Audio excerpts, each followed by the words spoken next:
Hey friends, happy Friday, the 25th of February. I'm Father Bill Hill, a priest at Holy Spirit Catholic Community in Rock Springs, Wyoming. For those who work regular work weeks, I hope that you're entering into a time of some rest and some recreation in God.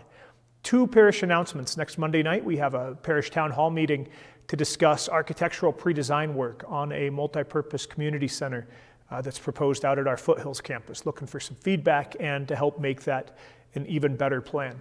That's Monday night, 7 p.m. at the SCM Parish Center. Next Wednesday is Ash Wednesday, inviting everybody to prioritize your faith community in God next Wednesday and to join us at the Sweetwater County Event Center at 7 p.m. for a bilingual celebration of Mass with the gift of ashes as well. So hope to see you there. I'll give you a daily reflection on the readings, invite you to prayerfully read the readings, and then turn off the screen, spend some time with God, rooting yourself with God before you move on to other things. Today and tomorrow are the end of this letter of St. James that we worked on last week and this week. So we have one more kind of moral exhortation from James to stop judging, to stop complaining against each other, and to be people of constancy, patience, perseverance.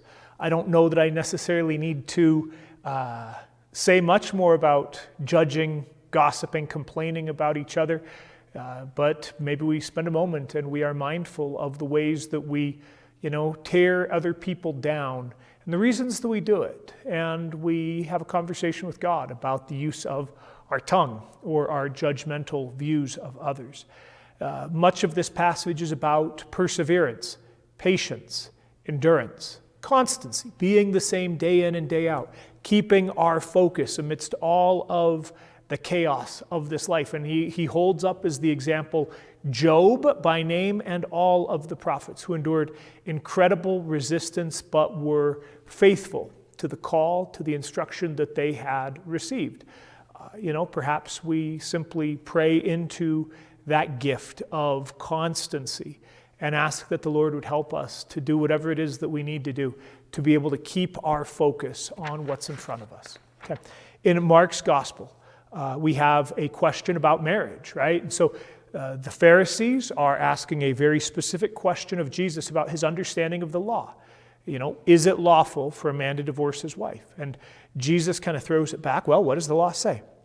Then he reinterprets it. He says, from the beginning, that wasn't the plan of the Creator. God made them male and female so that the two might become one flesh.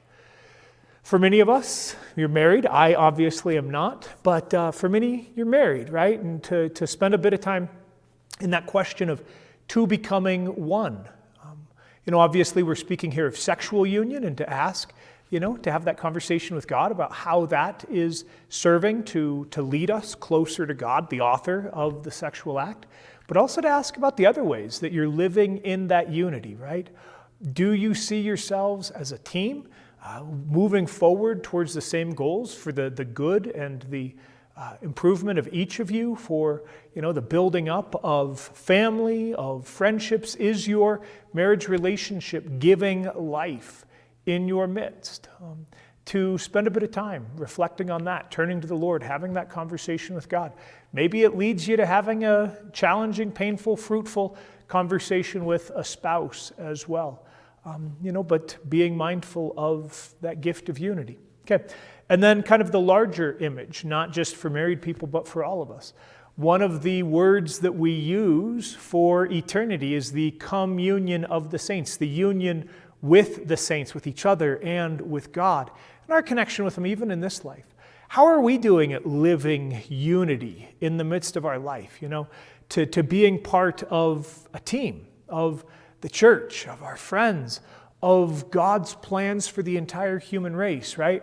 Are we intentionally sowing discord and division and disharmony and disunity in this life? Because if we are, what makes us think that we're preparing ourselves for that blessed eternity of absolute connection?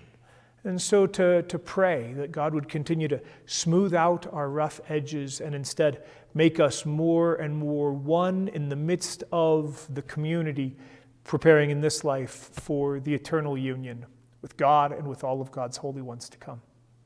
Read those readings prayerfully. Spend some time with God. Turn off that screen. Spend some time in prayer. All right. Pray for folks that are having a hard time, y'all. God bless.